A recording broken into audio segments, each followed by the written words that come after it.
worked really well. And about a month or so after I started working in Sargent, a guy by the name of Mark Voorhees, who is the director of outdoor programs down at University of Virginia, and an old friend of Rob, and I knew him from when I was working in Virginia, and he called me and he said, you know, Hutch, you're working for Rob Rubendal. And I was like, yeah, I know, Rob's a good guy, yeah, I know. And he goes, no, you're working for Rob Rubendal. And I'm like, yeah, okay, yeah. He's a good guy, And it's like, no, like, you would never know this from talking to him. And you would never see this from just the basic interactions. But Rob has been on the cutting edge of experiential education since before you were born. And every time there's a major movement, every time there's something nationally going on, every time there's something happening in experiential ed, Rob is in the middle of it, all the time. So take the time to hang out with this guy and talk to this guy and learn from this guy. And I was like, I can do that. So that's that, and in the years since, we've had many dialogues, whether it's in long drives back and forth from Sergeant Camp to BU, or whether it's at AEE conferences, or whether it's whatever in the backyard, and just long conversations about experiential ed. So in a lot of ways, I feel like this is a well-practiced dialogue, because we've had this a lot, and I'm really glad to have it with you all. So I'd like to introduce Rob Rubendal.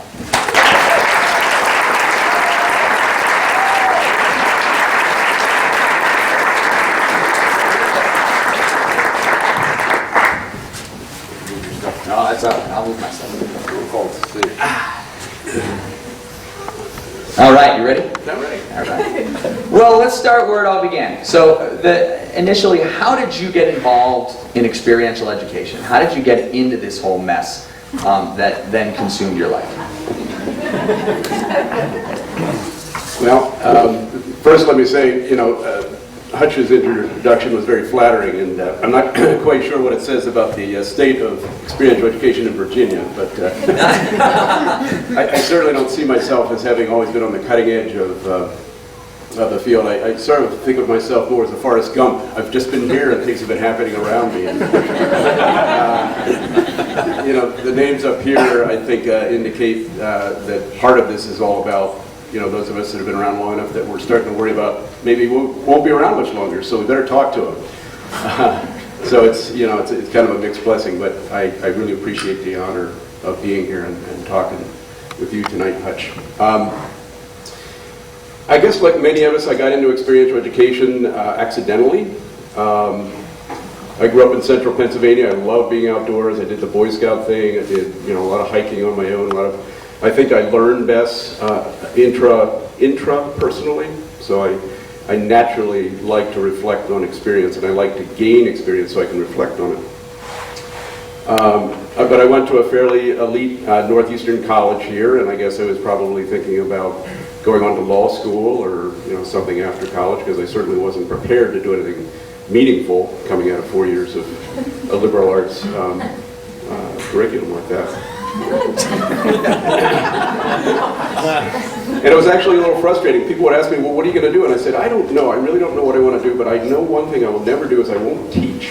I was so fed up with education and this sort of didactic act of throwing information at me and me trying to accumulate it for 16 years at that point. And I just said, teaching is out. That eliminates one thing. Within a year, I was a teacher. I didn't know I was a teacher.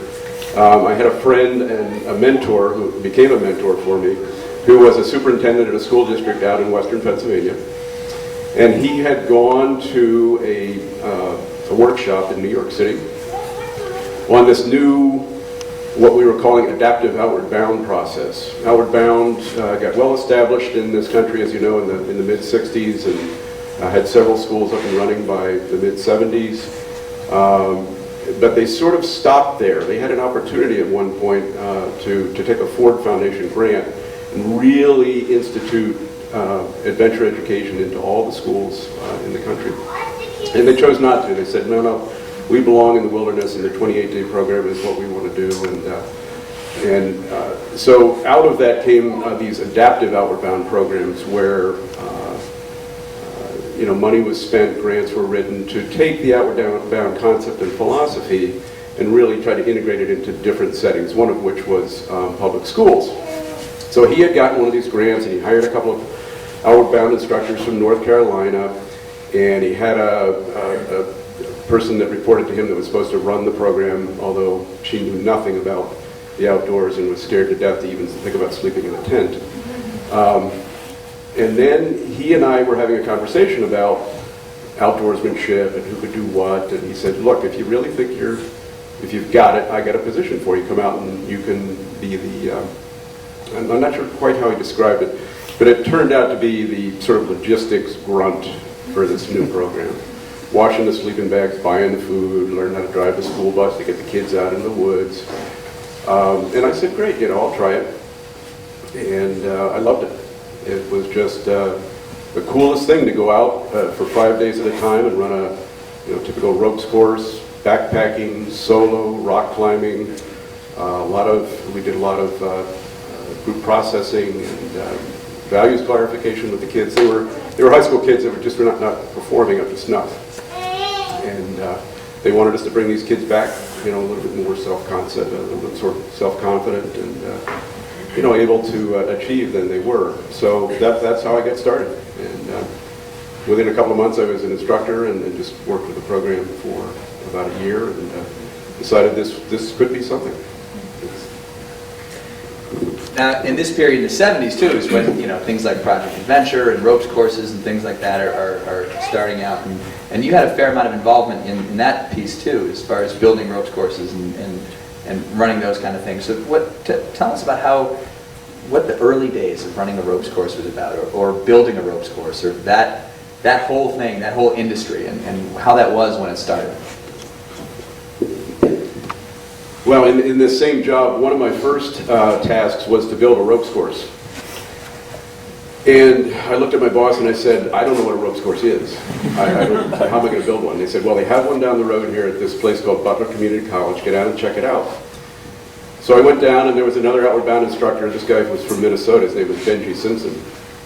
And Benji was a pretty wild guy. And he had a ropes course, and there was a group on it, and I thought, oh, this is pretty interesting. There's cables and ropes and logs hanging from trees, and people yelling and screaming, and, I can do that. So I go back to this fellow that had hired me, this mentor, and he was an old military guy. He says, go up to the Army surplus store. I'll go with you. We'll go to the Army surplus store, and we'll get some equipment. So we go up there, and we buy this 1.5 inch thick, solid strand, oil impregnated cable that was about 20 feet long, and on either end of it was spliced a big eye. I think they used it for hooking ships onto tugboats or something and bringing them into port. I said, well, the trees are a little farther apart than 20 feet. What do you want me to do? He said, well, just splice it together. And I was so naive at that time. I said, okay, yeah, that sounds good. Well, obviously I took a hacksaw to it, and I couldn't even figure out how to cut it, let alone splice it. But anyway, I talked him into buying some cable and hung up the cable. Oh, and then he said, you can't put any holes in the tree whatsoever. You can't drill through them, you can't hang anything on the tree.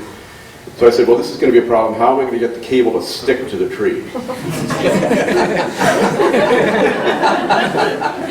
And I figured out this system where I took these pieces of oak block about 1 inch on a side, put a string through them, and wrapped them around the tree so that they would protect the bark, and then I wrapped the cable around the oak blocks, clipped it off on one end, went over to the other side of the activity, and took my come-along and cranked the trees together so tight that they were like bowstrings. And when I released the come-along, the tension of the tree just held the cable up by itself around these oak blocks. And I thought, this is pretty cool. This works great. About 6 years later, when I was building ropes courses seriously, and we started talking about drape and the multiplication of forces when you have a fallen body in the center of a tight cable like that, I realized, I don't know how those trees ever survived the first year of building. But that's how we did things in those days. I mean, you didn't know what to do, so you went and asked somebody who probably barely knew what to do. And then we had Carl Ronke's Calisthenics and Cobra's book, so we'd look in that at the pictures, and he gave us a few hints along the way. And we just did it. And there were a lot of sort of startup groups out there that were either doing it commercially or, like I was doing it, just doing it for one program. And some pretty scary stuff was going on. Now that's in Western Pennsylvania, right? You're working that point. So at what point did you come from Western Pennsylvania up to New England, up to, I know in the early years or the mid-70s you were at Sargent as a school program instructor, and those kind of, there was PA, there's some of those involvements, and a lot of that's starting up and that energy going on in the Boston area and the New England area. So what drew you up here, and what did you find when you got here? After that first year of indoctrination in that program, I realized I really, just like building ropes courses, had no idea how to take kids out in the woods safely either. And yet that's what I was doing. So I went back to Benji and I said, Benji, I need some help here. I really need some formal training. I didn't study this in college. There's nobody out here doing this kind of training. What would you suggest? And of course I thought he was going to say go to Outward Bound, because that's all I knew at that time. And he had been there, and my two instructors previously from Outward Bound. He told me about this place called Knowles.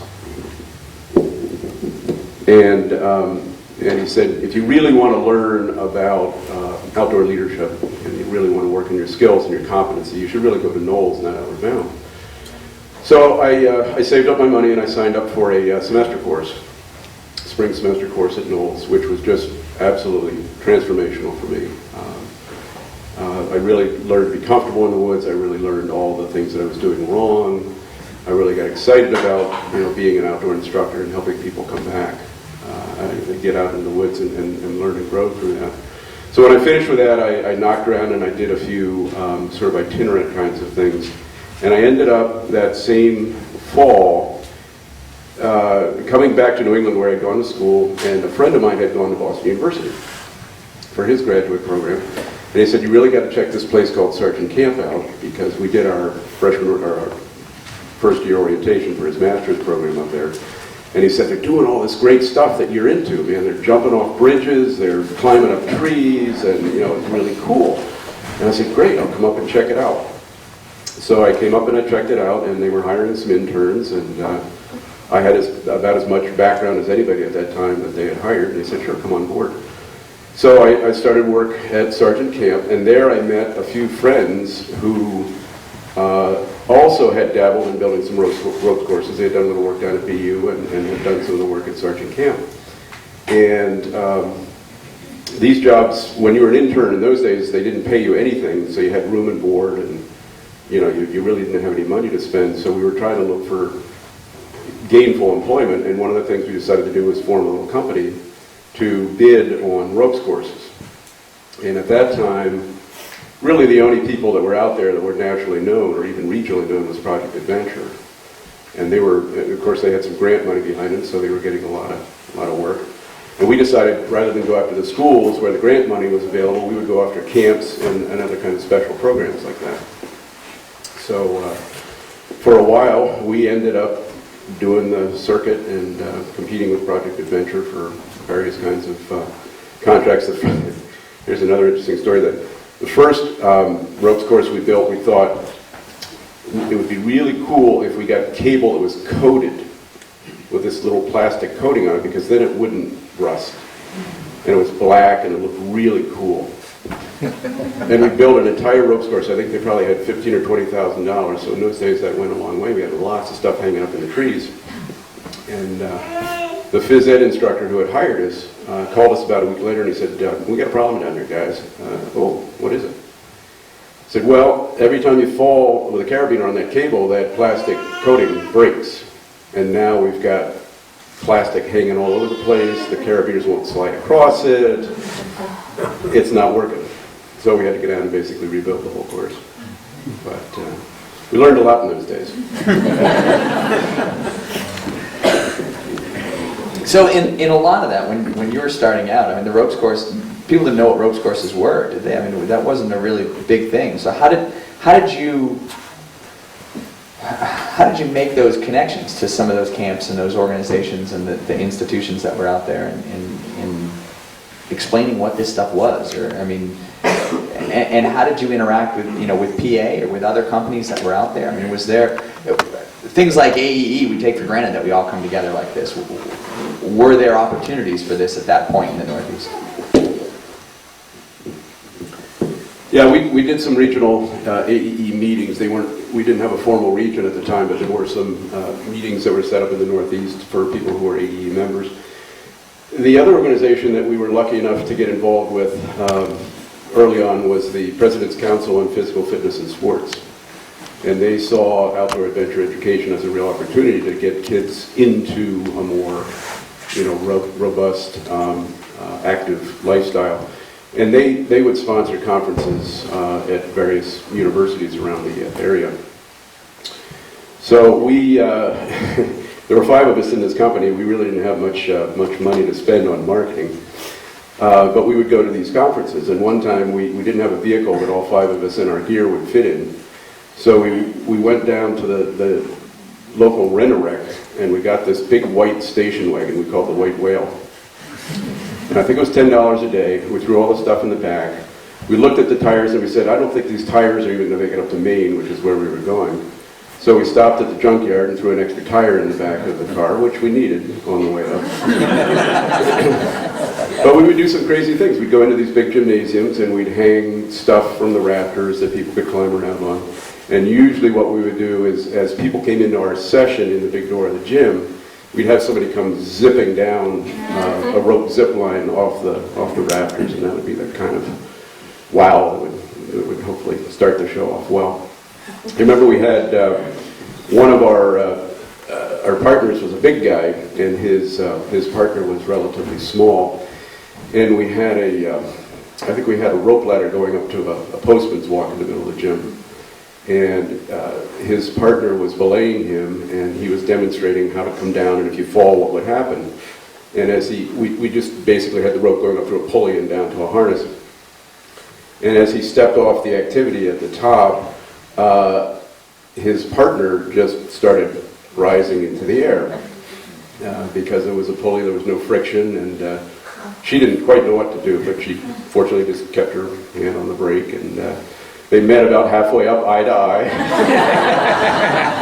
20 feet off the ground, and he calmly said to her, okay, now just slowly start releasing some rope, and we'll both go down to the floor together. And it worked out beautifully. Everybody thought it was part of the act. I think we sold a couple ropes courses yesterday.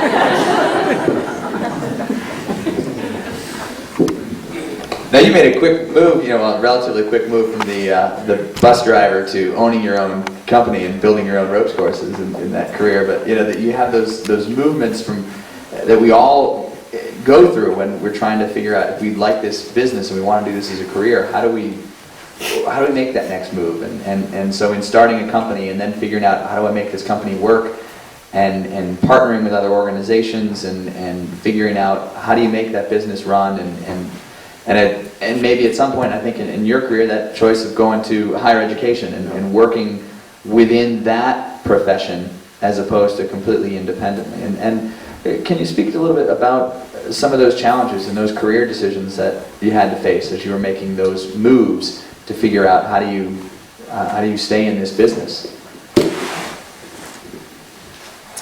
Yeah, that's a great question. In the beginning, I was a little bit like Preston, although not nearly as assertive, perhaps, as he was. But I think the way you got a job in those days was you just looked around and you saw where kids were gathering and programs were offered, and you just went in and you said, look, I can offer you a program. I'll take your kids out in the woods. We'll do backpacking and rock climbing and canoeing, and I got this ropes course nearby we can use, and I can really jazz up what you're offering here. I work with some community centers and some YMCA programs and things like that, and it was such a sort of hot commodity at that time that you could pretty much call your own shots, and I did a lot of itinerant jobs like that, camp jobs and things for a little while. It was hard, and working for Treeline was hard from the respect that you really didn't have any security. You didn't know when your next paycheck was coming in. You worked ridiculously long hours for a while, and then nothing would happen, and you'd go off and split firewood or sell Christmas trees or something in the winter to try to earn a little money. And I learned quickly I wasn't a very good entrepreneur. I could sell myself to some extent, but what I wanted to do was a little bit more than that. So I the first job I took with an organization was a residential center for emotionally disturbed kids, and they needed a director for their experiential education program. And it was entrepreneurial enough that I could do it by myself. I was the only staff, and I had teachers from the school who would work with me. But I kind of liked the security of working within an organization, having a regular paycheck, not being responsible for absolutely everything, that went wrong. And I went back to BU actually and got my master's degree while I was working for that organization, probably about 8 years after college, so that I could, put myself out of the job market and take on a little bit more responsibility. It's also a hard life if you're trying to have a relationship. I would go off to Knowles courses for a month or two at a time. I would go off with a group of teachers up into Maine for, a week or two at a time. I'd come back. I did have a relationship at that time, and we'd see each other for a night or two, and then go on out on the trail again. And I realized this probably wasn't sustainable. That I wanted, eventually to have a family, and couldn't quite figure out how to do that as an itinerant instructor. So lots of things were coming together that I think helped me understand for me, and I don't always counsel young people this way, but for me, I knew working within an organization was going to achieve my goals better and allow me to have the balance in my life that I wanted, that I couldn't just working independently. So now, was that about the time that you went to Lake Geneva and you went out to Wisconsin? Or was that where does Elder Hostel fit in there too? Or was that when you came back? I didn't make a note of that, and I just realized that now, so we can come back to Elder Hostel. But so you went to Lake Geneva at that point. So tell us about what that was like, the experiences that you had when you got out there, what you started doing, the shift that you had into that field, and then when AEE came in 1983 and that experience.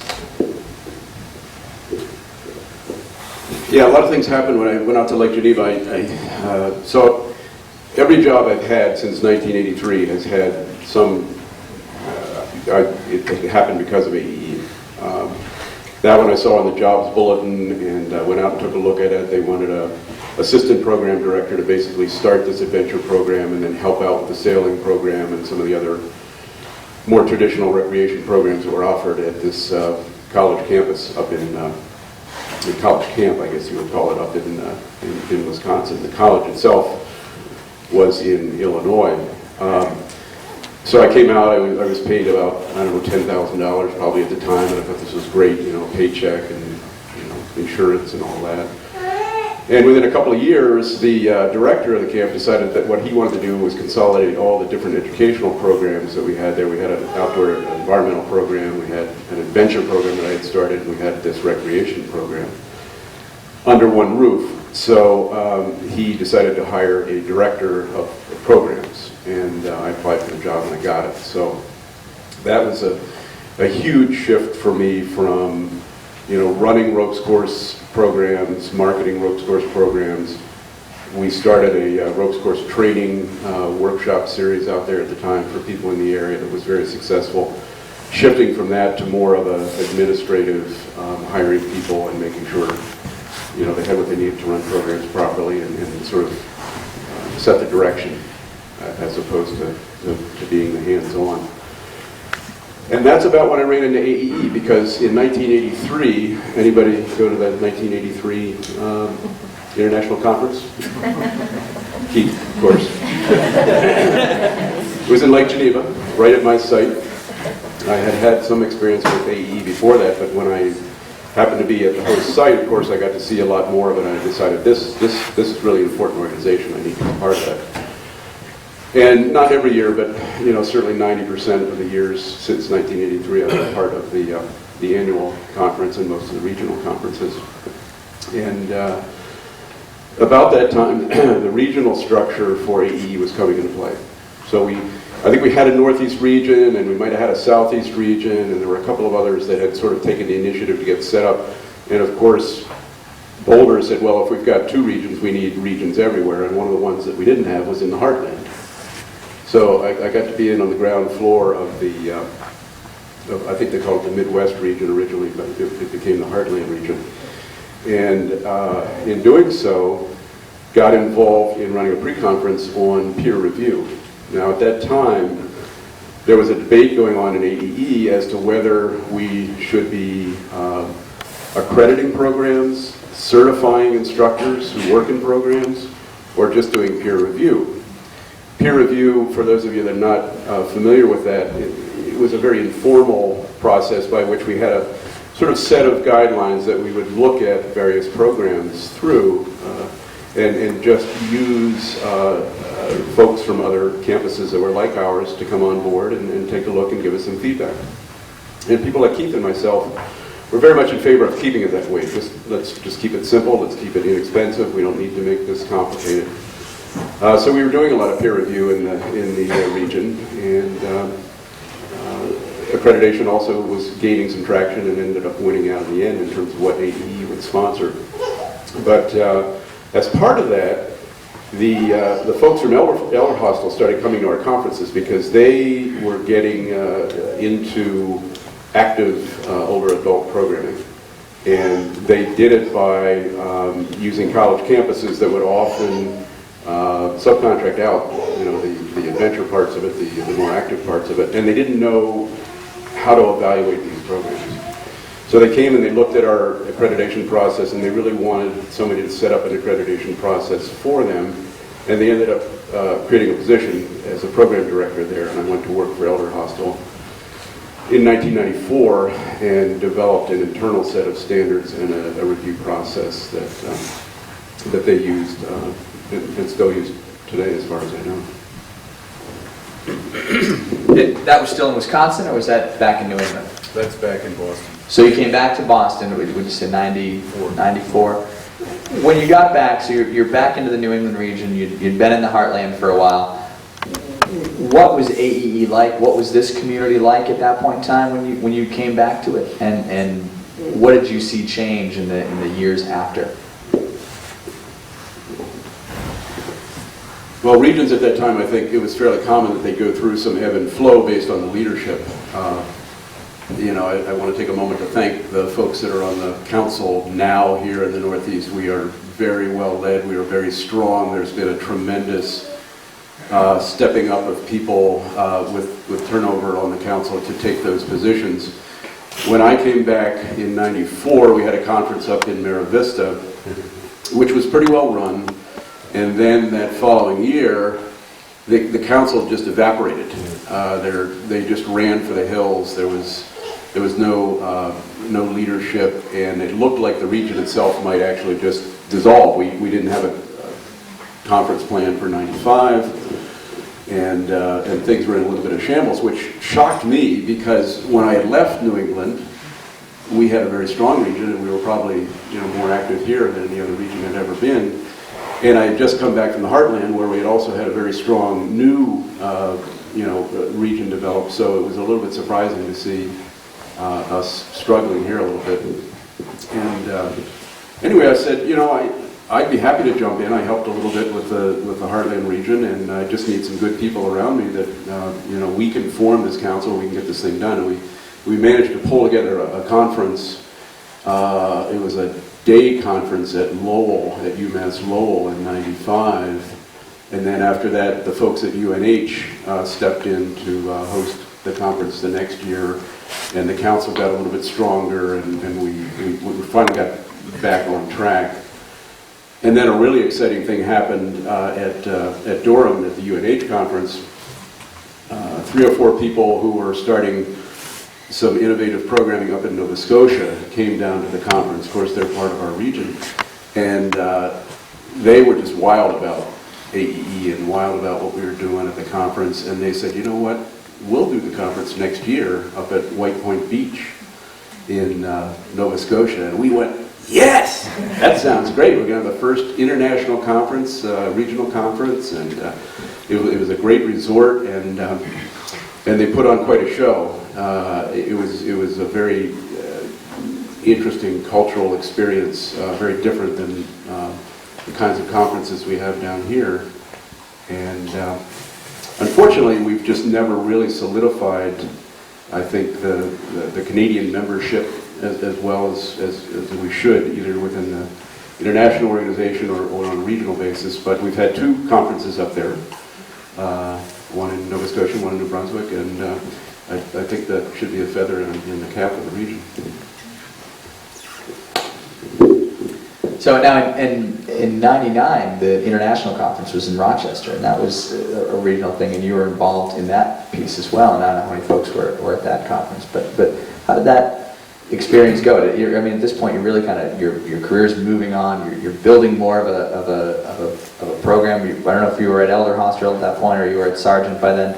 You know, and there's that kind of momentum going in the region and within Outdoor Ed here in New England, and you know, and including some of other organizations that are being formed parallel to, I won't say spin-off from, but parallel to AEE, including organizations like ACCT.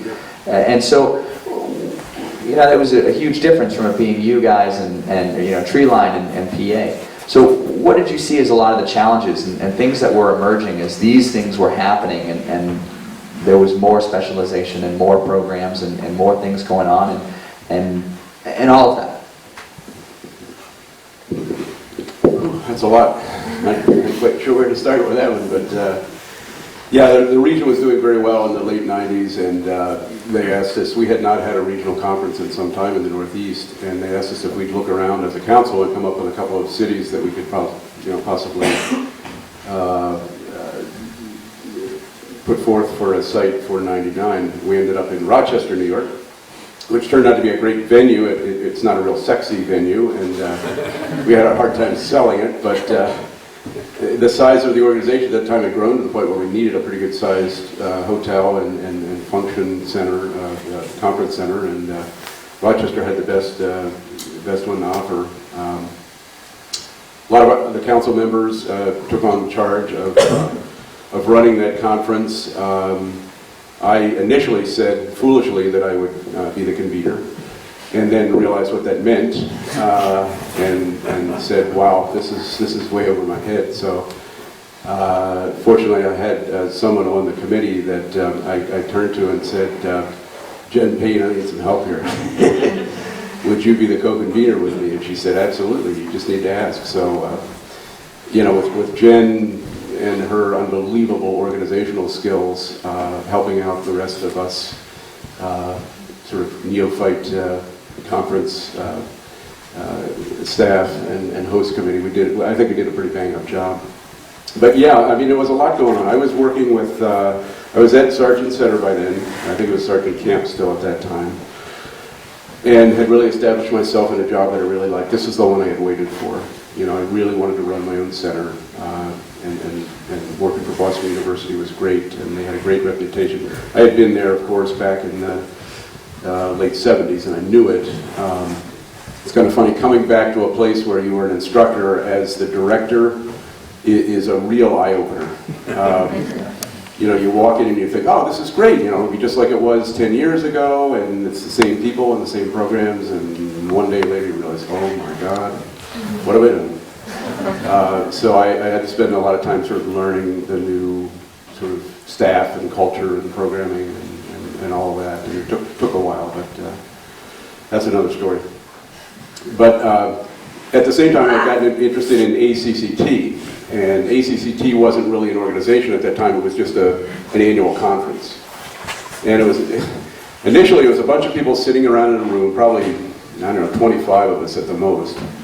All of whom built ropes courses, not necessarily folks just using them, but all of us building ropes courses. And, you know, sort of going back to my early stories about building and just by the seat of your pants, thinking it's about time we think about standards. I mean, we don't even talk to each other. We don't even really know how each other builds these ropes courses. Wouldn't it make sense if we shared some of that knowledge? And at first, we were very cautious. You know, people just didn't want to give up their trade secrets, and, you know, we sort of gently started getting into the issues of, should we really require 3 U-bolt clips instead of 2 U-bolt clips, and is 3/8 7 by 19-inch galvanized steel cable, what we want to use for sure. But we don't want to put it on paper. My God, we don't want to put it on paper because somebody will hold it to us. So, you know, it was kind of interesting dancing around standards at ACCT at the time. And, you know, there have been some other groups that have grown up since. It's AOR, the Organization for, you know, Campus Outdoor Recreation Programs, and Tom Leahy went out to Colorado and started doing some great work on his own with just his own Challenge Course Practitioners Symposium. And, you know, people now had choices. I think in the 80s, you went to AEE if you wanted to learn anything about adventure education and certainly experiential education. Now you had these choices, and people were feeling pulled in different directions. Well, we can't go to all these conferences, and do I go to one that's more relevant and more focused on what I do, or do I go one that's a little broader so that I can sort of network with people that are in similar fields that have different applications of the theory than I do? And it was you know, a real interesting time, and I think it still is. You know, we can talk more about AEE and where we are now at some point, but at that time, you know, things were really starting to move.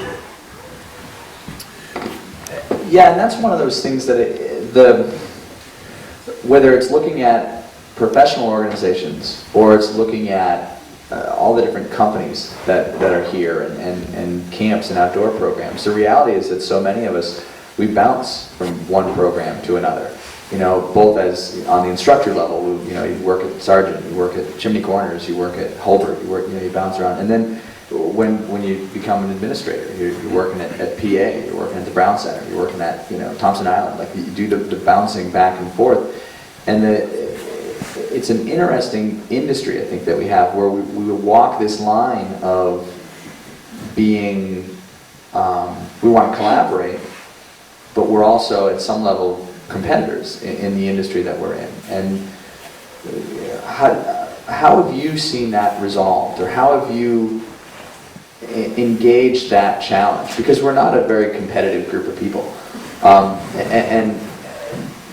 but there are those challenges that we run into, both as instructors and as well as administrators, and trying to support our program, but not wanting to knock down somebody else's program. One, because it's not nice, but two, we might be working there in 6 months. So, you know, how have you seen that done well, I guess, or how have you seen that impact the industry itself as it's gone from being just AEE and just a few programs to the diversity that's here?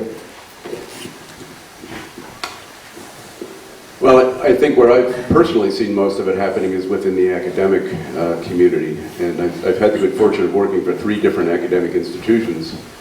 And luckily, I've never had to work on the main campus of any of them, because I think that would probably have tainted some of my experiences there. But, you know, what I like about academia is it really sort of forces us to not only think about and analyze and justify what we do, but to share that and share it widely, both with students and with the profession. I'm lucky enough to be at SUNY Cortland now, which has a tremendous history of working with physical education and recreation students in the outdoors, going all the way back to the 1930s. But I didn't know anything about SUNY Cortland before I started working there. And their, I think, choice has been to just be a little bit more quiet and a little bit more out of the limelight, perhaps, than some of the other programs that I'm more familiar with over here in New England. But even so, I mean, they're always open to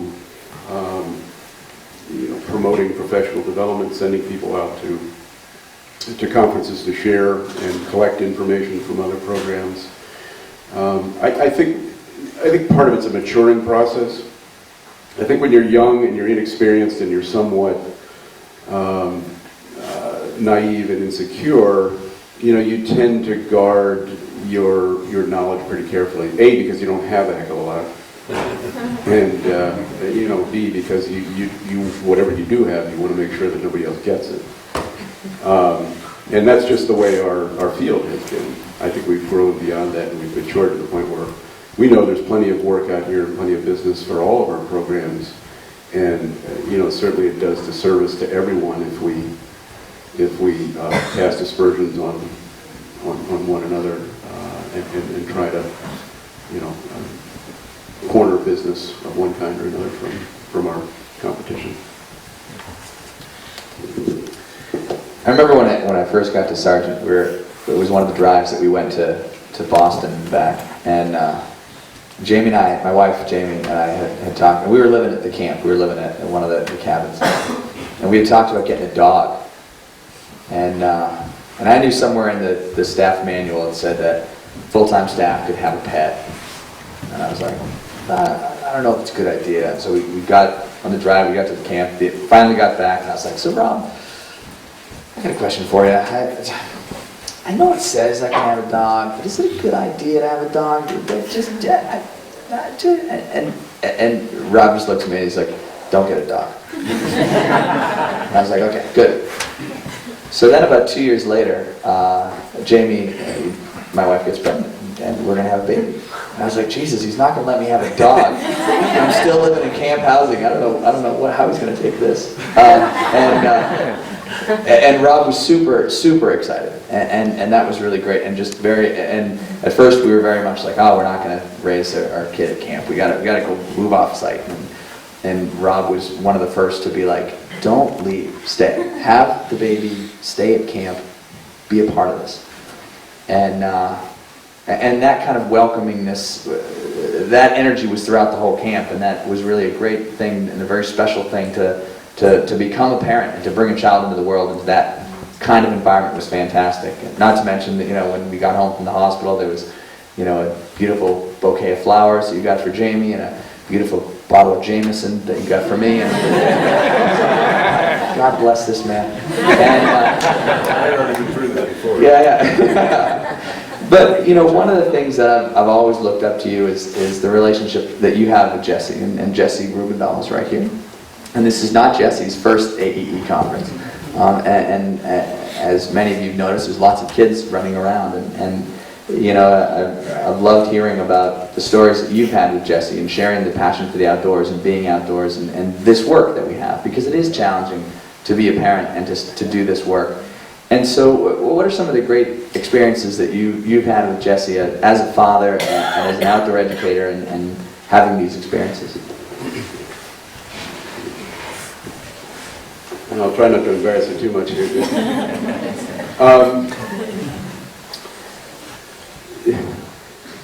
I think the greatest part about having a child is you sort of see the world through their eyes right away. And I just, from the time Jesse was born practically, he was, either strapped to my chest and going on a pair of skis or snowshoes or whatever. I think I sort of look at parenting as I look at, what Keith King calls experiential education is just good teaching. I think experiential parenting is just good parenting. You can't shape a child into what you think you want them to be. So you just keep throwing experiences at them and opening doors for them and just letting them try to, dabble in as much as they possibly can and, get muddy and dirty and have fun and, really experience it, so that the other part of the good parenting piece is then you help them try to interpret that. What's going on? How was that? Did you like that taste of that mud that you just got in your mouth there? I remember one of my favorite moments with Jess was when we lived in Wisconsin. I like to cross-country ski, and I would do citizens racing. So I was training all the time, and I would train for the Birkebinder most of the winter, which is a long marathon race. And I would go out in a sled. I'd put Jesse in the sled for ballast, and I'd just go skating down the course and do my exercise. And every now and then I'd take a turn a little bit too fast, and I'd look back, and there he is rolling across the street. Probably about 2 years old at this time. And God bless his soul, he'd always come up laughing. We just thought that was the greatest thing. So, we just tried to do a lot of things together. And, this work is hard on families. I think, even as an administrator, you end up devoting so much of your life to your work, and your hours are strange that that it's tough to find balance. One of the ways we found it was in New England you get a February and a April vacation every year. So we would pick one of those and we would go do a father-son adventure of some kind. We did the Grand Canyon, we did the Everglades. Thank God Farland Black, who I'm sure a lot of you know, who was working in the Everglades Outward Bound base at that time, told us, oh my God, don't come down here in April, whatever you do. But April, that should be pretty nice. He said, no, it's too hot and there's mosquitoes everywhere, you won't like it. So that year we went, I think we went to the Shenandoah that year and we did some backpacking. They came back in February the next year, went to the Everglades, and it was perfect. So, you know, we always tried to do something. By senior year in high school, when it was time for family vacation, Jess looked me in the eye and said, no backpacks, no hiking boots. I'm done. I want something a little bit more comfortable. So we went to Mexico that year. And then he went off to the city to study at Boston University, and in the process of finding himself, I think he's found that he really appreciates the time we spent together in the woods. And you know, for me, that's reassuring that, you know, when you're raising kids, you don't know where they're going to go, you don't know how they're going to end up. You really want them to be a certain way. You want them to take on certain values. And for me, the way I did that was to just sort of share my values with him and to give him an opportunity to explore testing his own values out and be there to help facilitate the reflective process as he went through that. Am I remembering right too about the Josh Minor? Were you at the first Josh Minor? Oh, yeah. The actual Josh Minor experience? What was your interaction with the first Josh Minor? Well, I actually didn't get to see Josh because I think I was still on the advisory board at the time, and so I was at the conference, but we had planned, that was in April, that was the year we went to the Grand Canyon. So we had to leave Sunday for the Grand Canyon, and middle of the afternoon or at some point on Saturday, I just decided to head back so I could pack and get ready to go to the airport. And when I got back, I called somebody and said, you know, how'd the rest of the conference go? And they said, oh my God, you should have heard Josh Minor. He was just unbelievable. And then, I don't know, what was it, 3 months later, he died. And I just thought, wow, I mean, there is a real choice that you make in life. You know, you can't be in two places at one time. And I certainly don't regret that wonderful trip we had to the Grand Canyon. I don't think you do either, Jess. But I really miss not having seen Josh Minor, you know, for that last time. One of the things I think that's neat is, as you know, you look at changing positions and going through careers and the spark coming back and the new excitement. And one of the things that I've been excited to see in the last year or so in our relationship is seeing how excited you're getting about the Adirondacks and about these ideas of like a new wilderness ethic and this excitement that's kind of just coming out in what you're seeing and experiencing in the Adirondacks right now and with Cortland. And you know, so many of these stories are, what's great about telling stories and about things in the past is they're great and they're in the past. But the excitement of where are we going from here and how are we building on that and moving forward in that. And so, you know, what do you see as far as where we're going? What excites you right now about outdoor education and experiential education, and where we are from where you're sitting in the Adirondacks and looking out at the snow, and that's probably still there. It will be for 2 more months. And, so what's exciting you right now? Well, at SUNY Cortland, we get to work with a lot of different kinds of students. Our phys ed students have been coming for years and years, and our recreation students, and they get it, you know, and we have tremendous dedicated faculty, and we have a lot of alumni that come to Cortland and have been coming back year after year after year, and they talk with absolute reverence about the wilderness and about the Adirondacks, and it almost seems as if you just get a taste of that type of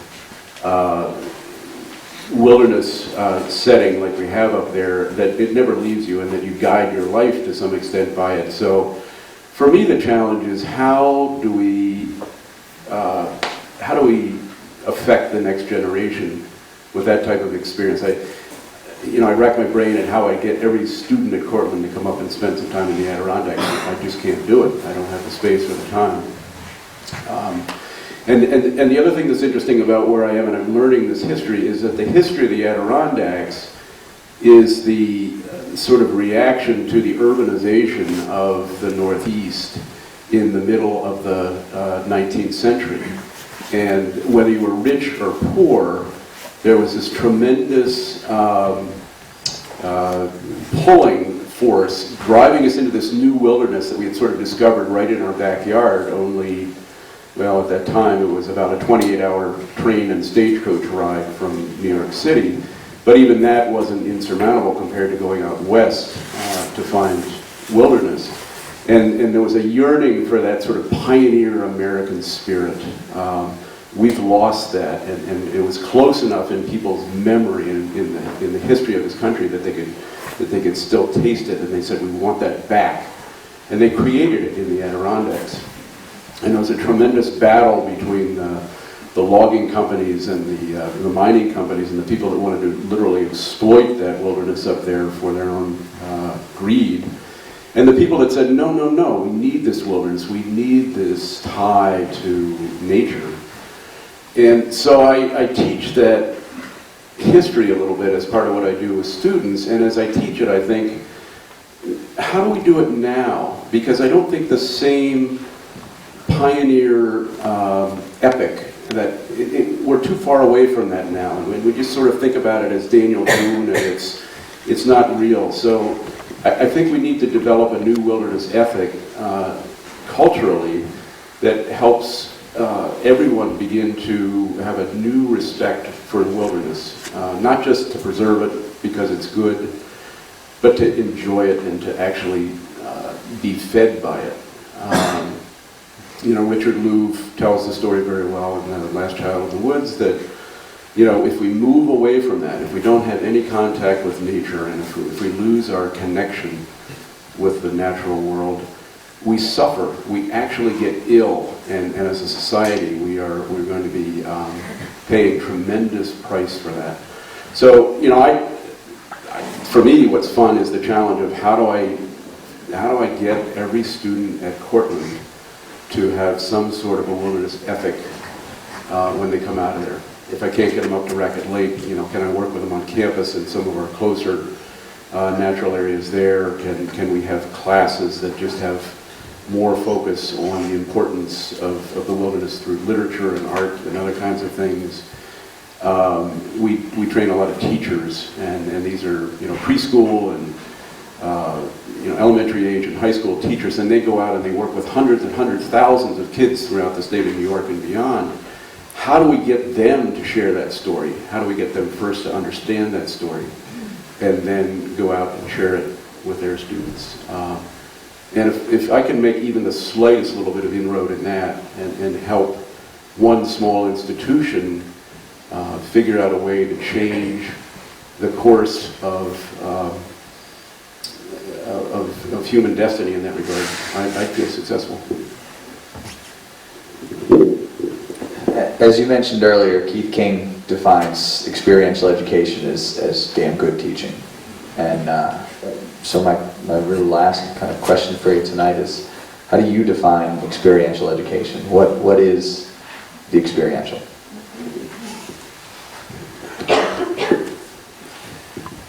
Well, I think when we see experiential education working and being well done, what we're doing is we're in some way, in some setting, engaging the learner with something outside of themselves. I like the term engagement now even better than I like the term experiential, because it conveys a sense that the learner is curious, the learner is interested, the learner is connected to something that could potentially be a growth experience for them.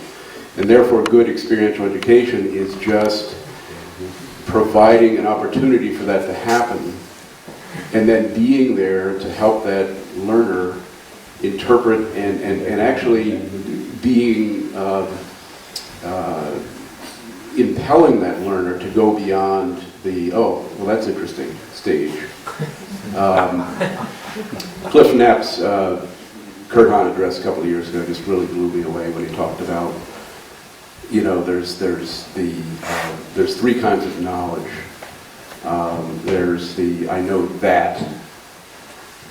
Today I walked by the fire building down there by the amphitheater, and just walking by what they were doing, I know that if you rub a stick briskly enough into another stick on the ground with some tinder there, and you create enough heat, you'll create some fire. I didn't have to do anything. All I had to do was sort of look at what was going on. And then he talked about knowing how. Well, the people who were in that workshop, either now, after having had that workshop, or perhaps, with a little bit of practice, will know how to make a fire with two sticks. But there's a level beyond that even, and that's the know why. And that, to me, is the reflective part. That's the piece you really got to stop and connect what you're learning to other parts of your life, to other people's interpretation of that experience, to other ways of thinking about it, until you really understand why it's important that two sticks rubbing together can create fire. Once you're there, you're ready to teach, and you're ready to help somebody else learn that same lesson. And what I see too much of in both education today and in our lifestyles today is we're really sort of swimming around in that I know that stuff. You can find out, anybody in this room that has a smartphone can find out virtually any piece of information they need to know within about 2 minutes or less. And because it's that easy, we think, well, we don't need to really internalize anything. We don't really need to understand anything because somebody else understands it, and we'll just go find out from them what the answer is. Well, that isn't knowing.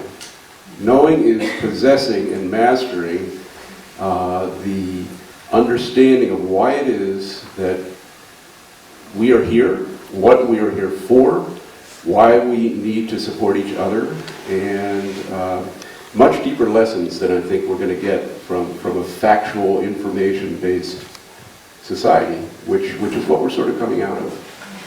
So those of us that teach, I think we have a great opportunity to really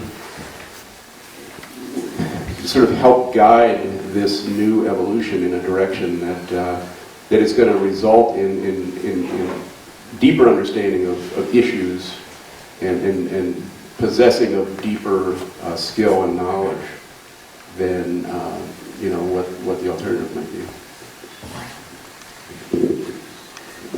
I've been able to have all the fun of asking all the questions and letting you enlighten us. But I want to turn that over to you all as well. And so if folks have questions for Rob, please raise your hand and we'll go unscripted. We didn't script any of this stuff. But does anybody have any questions that they want to ask Rob?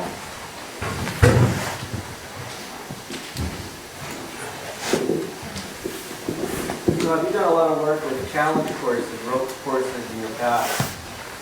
How do you feel that the current increase in challenge courses that in the resort setting is going to affect us here in experiential education based on those outcomes from challenge courses turning into more of an amusement ride than an educational thing?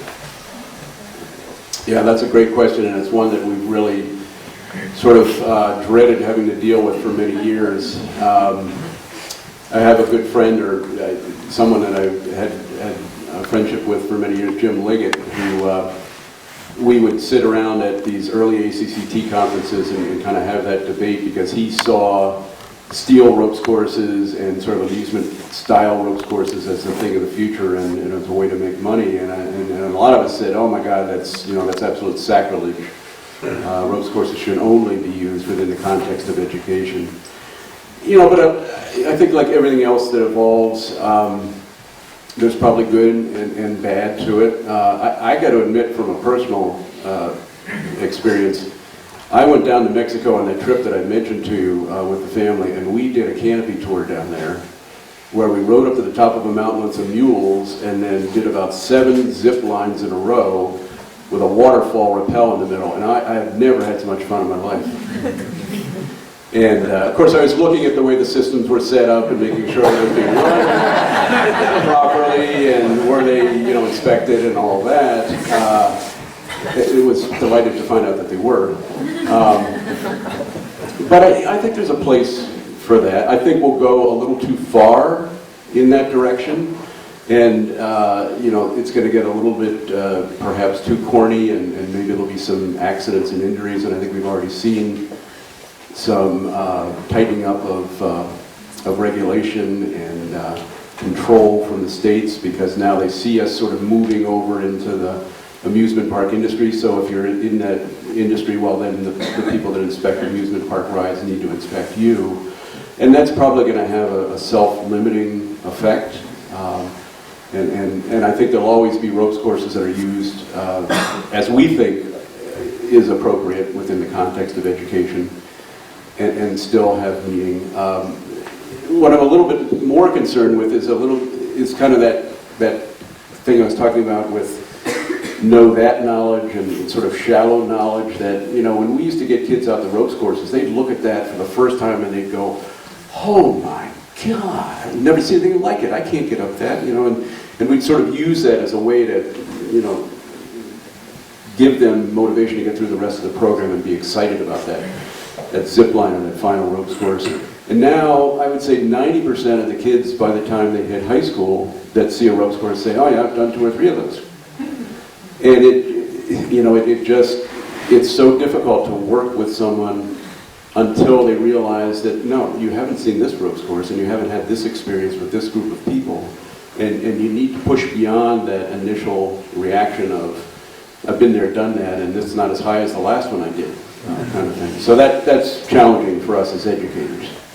And that's our task, is to make sure that we make it meaningful each time that they do it. Other questions?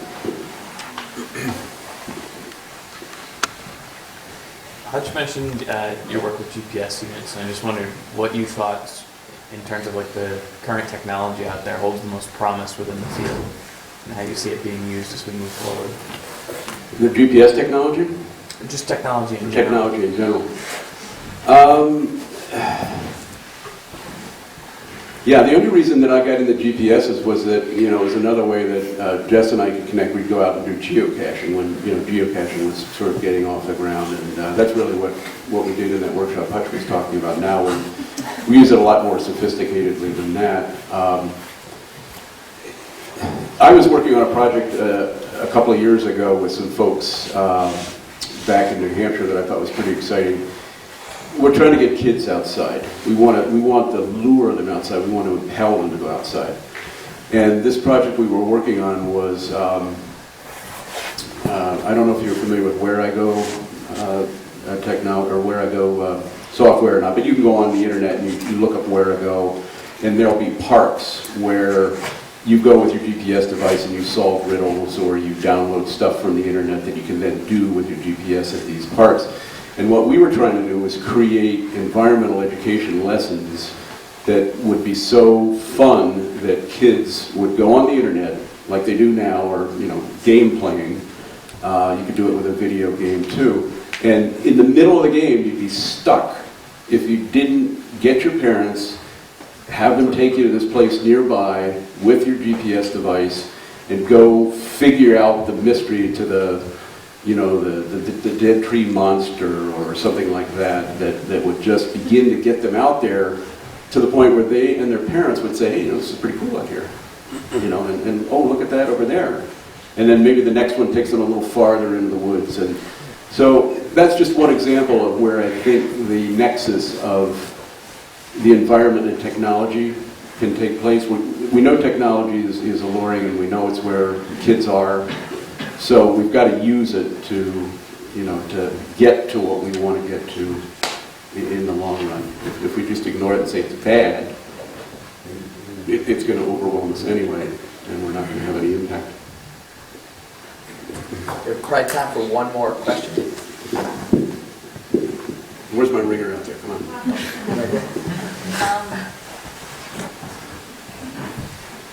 So, thank you. I appreciate you being here.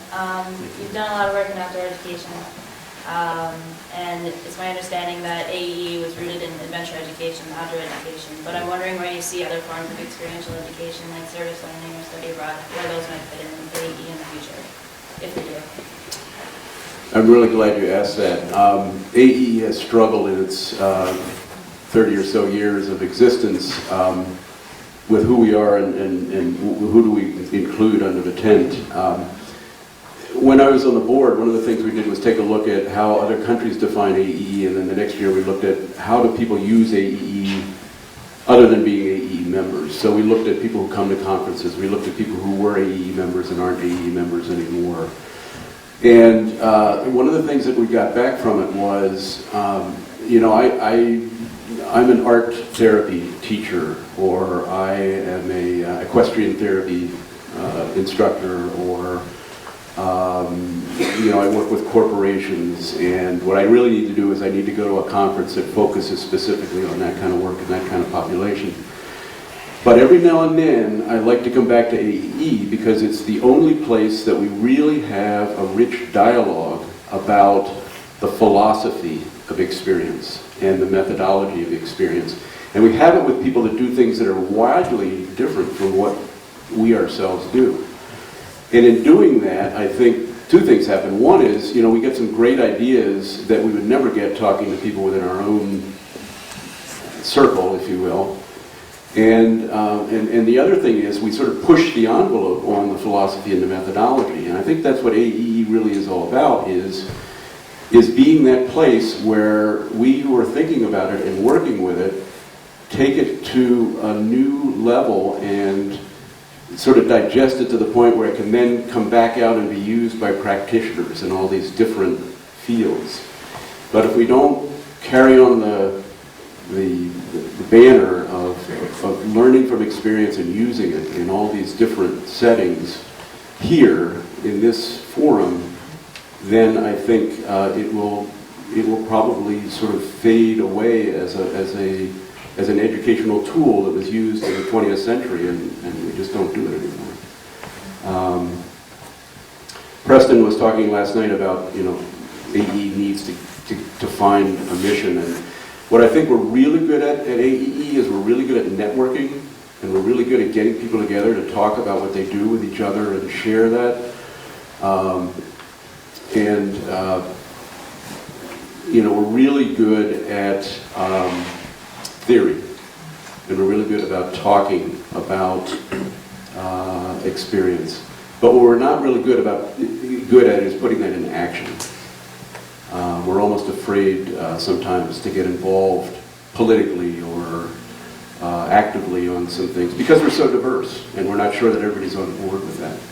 But I think the next chapter in AEE's history is going to be taking a stand and actually creating some action on what we believe in. And it's going to take all of us to do that. So, yeah, I think the diversity is our strength. Well, Rob, I want to thank you for tonight and for all the dialogues that have come into this. This has been a huge thrill for me to be up here with you, and probably as much or more so have been the conversations we've had over coffee or Belgian beer or whatever else it was in preparing for this. And at some level, going into it, I was thinking, this is going to be the moment. This is going to be that super exciting moment of this whole thing. But it wasn't. But let me tell you what was. And when it happened, I knew what it was, and because I was nervous and all that. And when last week we were sitting in my dining room, and my daughter Charlotte, who's 3.5, and loves Rob, comes in and wants to show off the worm composting that she and her mom are doing. Because obviously we have a big worm compost bin in our dining room. Doesn't everybody? And so Charlotte tears off the top of this thing, and Rob's down on his knees, and she's just taking out handfuls of dirt and worms and picking them out and putting them in Rob's hand. And I was just like, doing the Josh Minor with you is so exciting and so amazing, but it's because of moments like that. And that memory and that interaction and that sincerity of who you are and having the chance to be up here with you is just a huge thrill. So thank you for tonight and for all the days coming up to it. So thank you very much. I second the motion.